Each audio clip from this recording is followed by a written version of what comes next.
What's up everyone? If you're plateauing in bouldering and are stuck at V4 or V5 for quite a while, this video is going to be super helpful. In this video, I'm going to share a mental training concept that helped me climb my very first V6 back in June 2021. Back in that time, I was actually training a lot. I remember being able to front lever and even do one-arm pull-ups, but I would still be stuck at V4, V5s. And one of the main reasons why was I was completely neglecting a part of climbing that is very important, which was the mental climbing aspect. I took a chance on mental training and read The Rock Warrior's Way, Mental Training for Climbers. And with one of the very key concepts that I learned from the book, I was able to apply it and send my first V6. This is a concept that you won't forget. So if you watch a lot of elite climbers climb, you'll notice that their eyes look a bit blank. They're usually really relaxed unless they reach a section that is extremely difficult, but even after reaching something super difficult, they usually go back to looking very calm. This is what's called soft eye focus. Instead of allowing your face to grimace, deliberately keep the face relaxed with a soft eyes focus. Eyes should be comfortably open, held softly, not squinting or staring. Rather, spread out attention and look at color, depth, shadows, and the interrelationship between objects. When used properly, the eyes can detect an enormous number of features, including details that are too fleeting for normal vision. The eyes pick out subtle details that would be missed if they were focused too narrowly on one feature at a time. Now that I've mentioned this idea, you'll notice the next time that you watch any climbing video of an elite climber, their eyes look very focused and very calm. If you compare this to someone who is more new to climbing, you'll notice that whenever they encounter something that's quite difficult, they'll grimace or they'll make a face or they'll squint their eyes. And usually that's not very favorable when you're trying something at your limit because the state of your face usually reflects your confidence. Climbers often grimace during exertion, but exertion need not be painful or uncomfortable. If you grimace during exertion, you cast a mood over your effort that triggers specific reactions in the body-mind. When you grimace, you contract the skin around your eyes, reducing your peripheral vision. Grimacing also sends an analogous message to your mind. It creates tunnel vision, limiting what you can mentally see, such as creative new possibilities. Not having calm eyes and face while you're on the wall can have a lot of negative impacts. This was me before I learned about soft eyes, so whenever I reach a really hard section on the climb, I would always try to go through it as aggravated as I can, thinking that it will make me stronger. But honestly, having a grimacing face, subconsciously, it makes you freak out and prevents you from thinking well when you're climbing, and this will impact your flow and your ability to get up the wall. I try to think of it like a first-person shooter game. Usually when you're about to die, your screen gets muddled with blood and your eyesight, the periphery just narrows in, and it will affect how you would perform further. What I find when I grimace is my vision gets so narrow, I start to freak out and try to move really fast and start to choke. Grimacing does have its place in the gym, usually when you're working out and you're trying this super heavy rep or something. But generally, because climbing does require so much more precision and coordination, it's best to have a calm mindset throughout. So here's my tip. The next time that you encounter a hard problem at the gym, approach it with soft eyes and try to maintain soft eyes throughout the whole climb. Try not to squint your eyes or make a face. You'll find that by doing this, having this soft eyes and a composed face, you'll think more clearly and be more calm, which will help you make the best attempt of that problem. You'll find that usually you'll get the furthest trying this compared to if you were to squint and try to grunt your way through. This also helps with really endurance-y routes or even when you're sport climbing.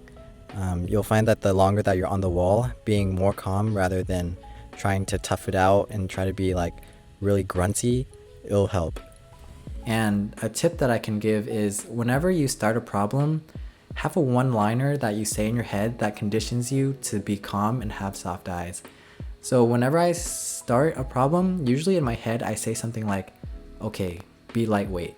That phrase, after saying it every time I start a problem for a really long time, it conditions my brain to just be calm whenever I start something and to focus on what's in front of me. I know Ashima Shiraishi, she has this phrase have a calm and deep soul, which she mentioned on the Climbing Gold podcast with Alex Honnold. Having a one-liner to cue you in for a problem will really help you tap into that calm mind to climb something at your limit. It isn't really accurate, but it's having a quiet and deep soul.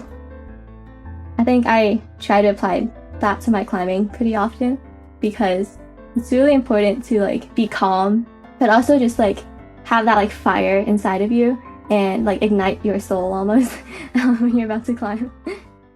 Whenever you can, try to use soft eyes as much as possible. Unless, which goes into the next topic, you need to use the quiet eye. Elite athletes develop what neuroscientists call the quiet eye, a visual perception that allows an athlete to focus more intensely and block out any distractions. You have to get from this volume with a good hold over to this volume with another good hold, but there's a big distance between them, so that's going to be quite a committing and wild move. The quiet eye is defined as the final fixation or tracking gaze on an object before a critical phase of movement.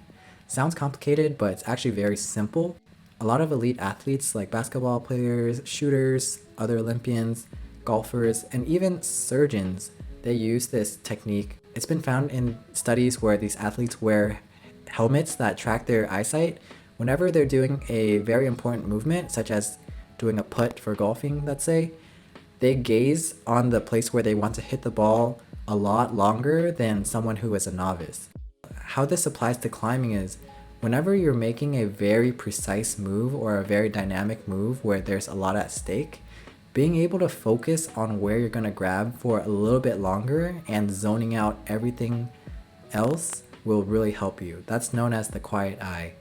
This moonboard problem is a pretty good example. So here I place a high foot and I'm in a pretty compromised state and I have to reach dynamically pretty far to catch this small yellow hold.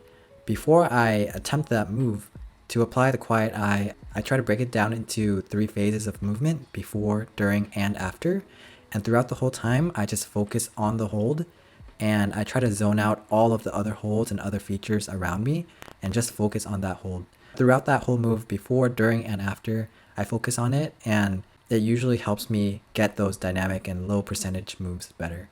The person who came up with the idea of the quiet eye, she trained a group of basketball players in Calgary, and their free throws were even better than the NBA average in the 2000s season.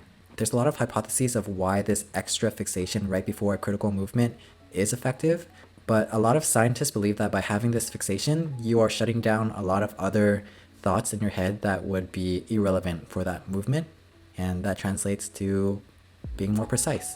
Alright, so we did cover a lot of topics in this video, and I'm going to do a complete run through and summary of all the things we talked about. So right before I go up to the problem, I have that cue to be calm, so I usually say like be lightweight, and it triggers me to have soft eyes right before the start and try to keep the soft eyes throughout the climb. So right here it's basically pretty simple moves, and being calm in like these parts where I can actually slip is pretty important, so having soft eyes is important here.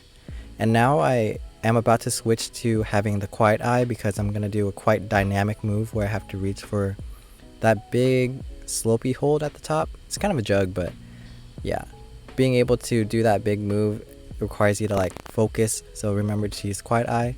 Here, the soft eyes, it allows you to be more creative because I'm quite fidgety around this area trying to find my balance. And now I'm about to do the big throw to the finishing hold, so I use the quiet eye. Just focus intensely on that big hold before, during, and after the movement. And yeah, that's a wrap for this video. I hope you guys find it helpful. If you do, subscribe. I'll be posting some more mentality videos. And yeah, see you then.